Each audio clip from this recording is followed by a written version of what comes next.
Hi guys, and welcome to this video on the new moon in Aquarius that happens on the 21st of January 2023. Thanks for joining me. It's a pleasure to be with you today as always. The chart you see next to me here, that's a snapshot of the sky at the moment this new moon takes place. I'm going to analyze the chart, see how the planets interact with one another.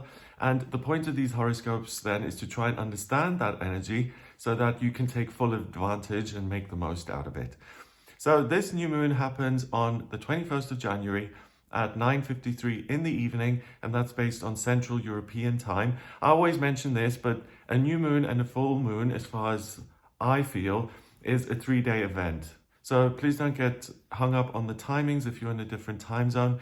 I think you'll really feel this on the 20th, 21st, and 22nd of January.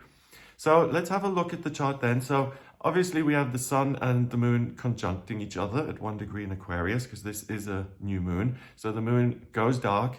It takes a moment to say, okay, I've got another 28-day cycle ahead of me. How do I want to use my time and energy appropriately? It's kind of like an astrological stock take moment.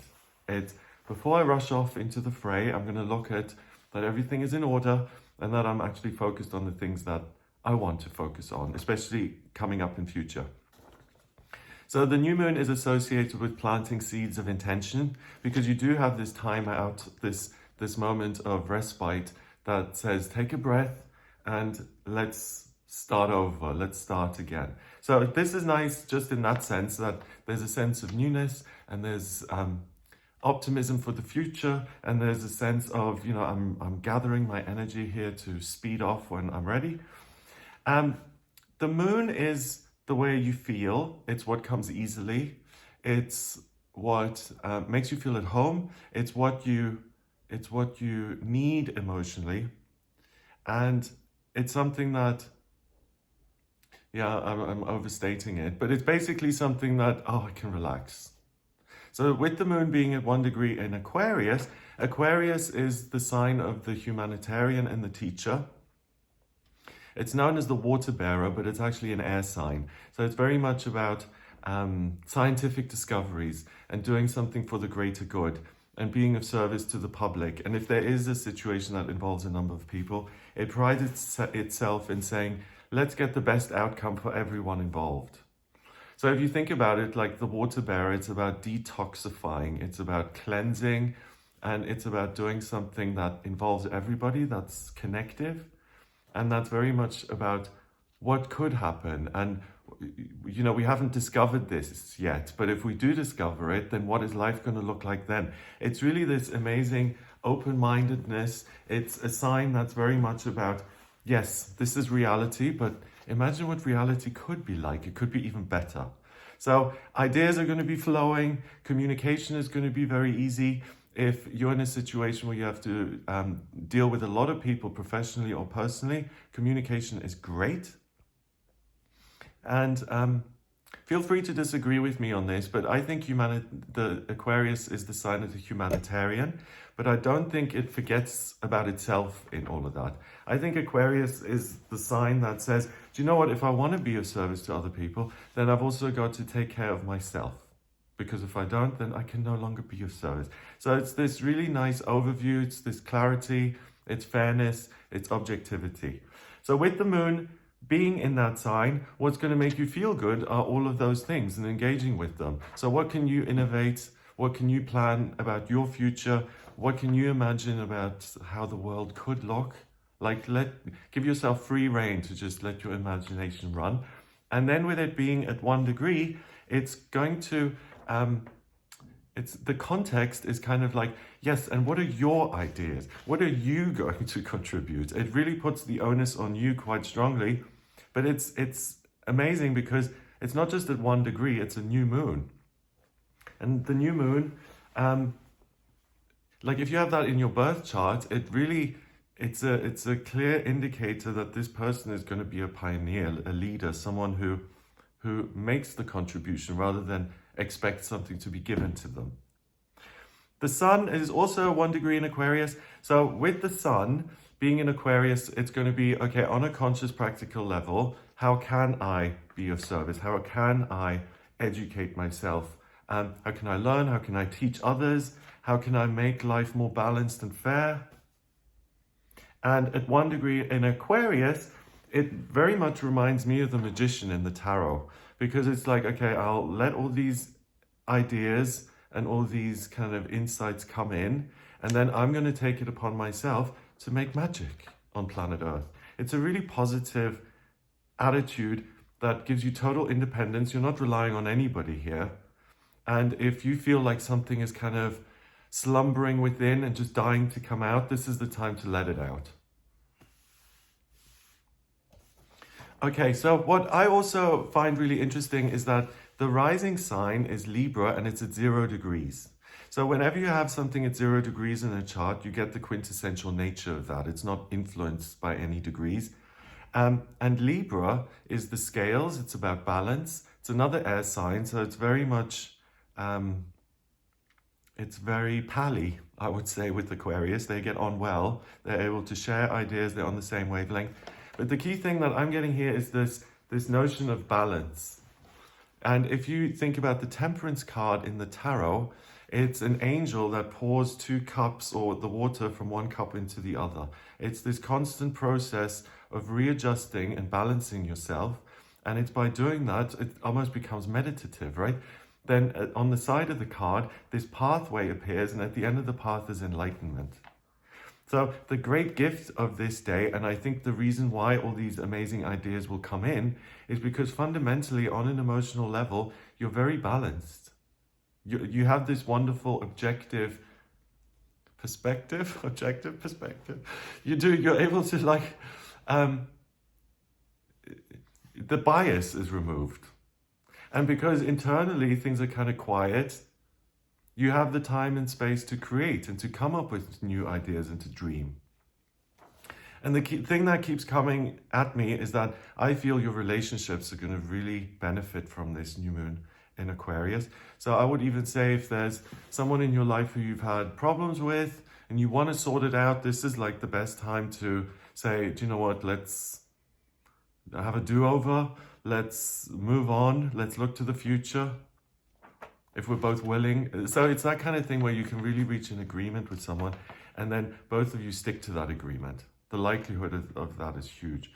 What's really interesting to me is that we've got Pluto sitting on top of this new moon. So Pluto is at 28 degrees in Capricorn. And Pluto is life and death, right? It's Hades in mythology, the ruler of the underworld. It's transformation and change. It's the phoenix rising from the ashes. It's complete life-changing. It's burning something away and replacing it with something completely different. So the new moon in Aquarius gives you all these great ideas and allows you to connect with people and makes you think about what can I contribute and invent and do all these things. But with Pluto then being in Capricorn, it's very much about what ideas do I have to change my own life? How can I change my work? Capricorn is an earth sign, right? So it's anything to do with the physical world. So my living situation, where I live, what I do for work, how I create an income, how I feel about my body, my own health, my environment, working in a practical sense, like on the body or in the garden or with crystals. It's very much about, okay, let's look at the practicals here, the earthy stuff. And because it's Capricorn, it's very much about work.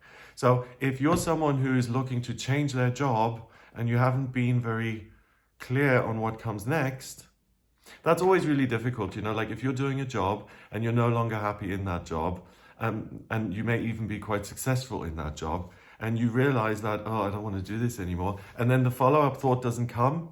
Okay, go into this field. That can be very frustrating because you're stuck in limbo, right? So if you're in that kind of limbo state, the Pluto presence here on this new moon allows you to understand how you're going to fundamentally change your circumstances and what direction that could be. So please, if you've felt kind of stuck, then use this opportunity to meditate on that, and the ideas will come quickly and fast. And yeah, I think the problem isn't going to be having no options or no ideas. It's about keeping up with the ideas, writing them down or making some sort of a note, because these options are likely to be transformative and in a good way.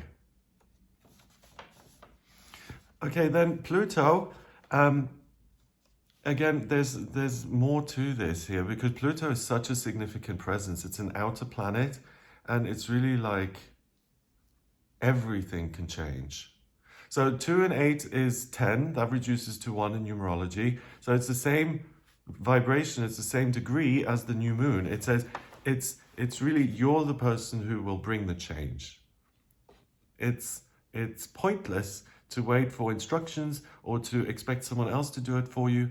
This is really up to you. So it's this amazing sense of freedom, and it's not just the responsibility being placed on you, but it's a sense of I am responsible for my life and I can change it if I want. And that confidence you need to have sometimes. You know, like if you're working in a very corporate job, and through that job, you have your insurances and you have your pension plan and you have your dental and you have your, your yearly checkup and stuff. That's really hard to give up. And I mean, that's why they do it, to keep you in the job. That's just my opinion. So to break out of that system and to say, do you know, I'm going to change all of this, you need that kind of sometimes almost reckless confidence that says, I can transform my life. So you'll get that in an abundance here via this new moon with Pluto sitting on top of it. Then the new moon forms several important relationships with other planets. Excuse me. So first of all, it's sextiles. So it's 60 degrees away from, and it's this blue dotted line if you have a look. It's 60 degrees away from Jupiter in Aries at 4 degrees. Now, Jupiter is the lucky planet of expansion and growth. In Aries, it says you will experience good luck, or things will grow, especially if you're taking, sound familiar, right? Especially if you're taking responsibility, if you're in the role of the pioneer, the leader, the person affecting the change. And then 4 degrees is security and structure in numerology. So this is really the time to manifest your ideas, your hopes and dreams. That's where all the good luck comes in. Jupiter then trines. So it is 120 degrees away from Black Moon Lilith at 1 degree in Leo. And Black Moon Lilith, I associate with the shadow self, or things that are going on behind the scenes, right? And Black Moon Lilith at 1 degree in Leo is going to try and put doubt on all this amazing independence and this free-spiritedness. It's going to I think it's going to come in and it's going to be like, yes, okay, you have a great idea, but what if people don't like it? And what if it becomes a huge embarrassment? Maybe you should just be quiet about it and put it in a drawer somewhere. So that's where I think the shadow tries to get you, because we live on planet duality. I always do this little speech, but if there's something amazing, then there'll be something less than amazing inherently part of that, and vice versa, right? If something is just terrible and atrocious, then it'll have something wonderful as part of that. So we've got this major opportunity for your mind to open and for you to invent and to do all these fabulous things. So of course the shadow self is going to say, let's try and get them by filling them with self-doubt and fear. Black Moon Lilith then sextiles the rising in Libra, which really is nice because it even gives you objectivity on that. It's like, I do have a good idea. I feel nervous about presenting it. What's really going on here? Does this have merit? Am I going to do something with it? So you're very, very zen, very balanced within. And then the rising in Libra trines the new moon again in Aquarius. So if you tilt your head a bit, you'll see that connection of the moon sextiling Jupiter and Black Moon Lilith and the rising, it creates a big blue rectangle known as a mystic rectangle. And this one combines all this Aquarius energy being pulled in, then the confidence of Jupiter to say, yes, do it. You feel lucky and you are lucky, and build something solid. And then on the other side of the rectangle, we've got Libra supporting you and saying, of course you can do it, you're in a good spot. And then the Black Moon Lilith is that spiritual undertone of, what if I can't? So the mystic rectangle then gives you a very special quality in the sense that it connects you with something bigger. And the rising in Libra giving you this inner balance, so that the inner noise is kind of, the volume is turned down and you can hear things that are going on internally. The mystic rectangle is that cable that plugs you into the universe, and that's where all these great ideas are then coming from. So these aren't just your ideas, they're spiritual downloads which the universe wants to manifest on this earth. You know, when something brilliant appears, like, I don't know, some fabulous invention that changes life on earth, right? You'll notice that usually there's a race. If you look at then history, there are always then a couple of people, weirdly, even though this doesn't exist already, 3 or 4 or 5 people working on the same thing, and then one person has the breakthrough. I always feel this, that the universe sometimes drops us these hints, and it drops it randomly to different people, and then whoever runs with it and picks it up, they're the ones who make that contribution. So there's something like that going on behind the scenes that really says, okay, this is like a gold medal ceremony for all the inventors in the world. We're going to throw new ideas at them, and let's see who ends up with the gold medal on top of the podium. That's what I feel this really is. So we've got some other relationships that the new moon forms. It trines Mars in Gemini at 8 degrees. That's a little aggressive, I feel. Mars is the red planet of fire. At 8, it's at the vibration of strength and power. And Gemini is an air sign, about communication and finding problems and using information not just to educate and to inform, but also to entertain. It's very playful. So this is like, you know, if you add a bunch of air to a fire, it just gets really big. So there's a sense of aggression associated with that, which kind of makes sense actually if I'm thinking about it. If you want to have a breakthrough, I mean, the clue's in the word, right? You need to break something.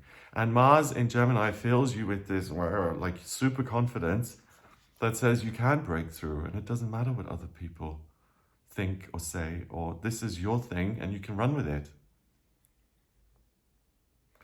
That's interesting to me because it's so full on. It's almost like, you know, I mentioned the rising in Libra at 0 degrees, like this placid inner lake.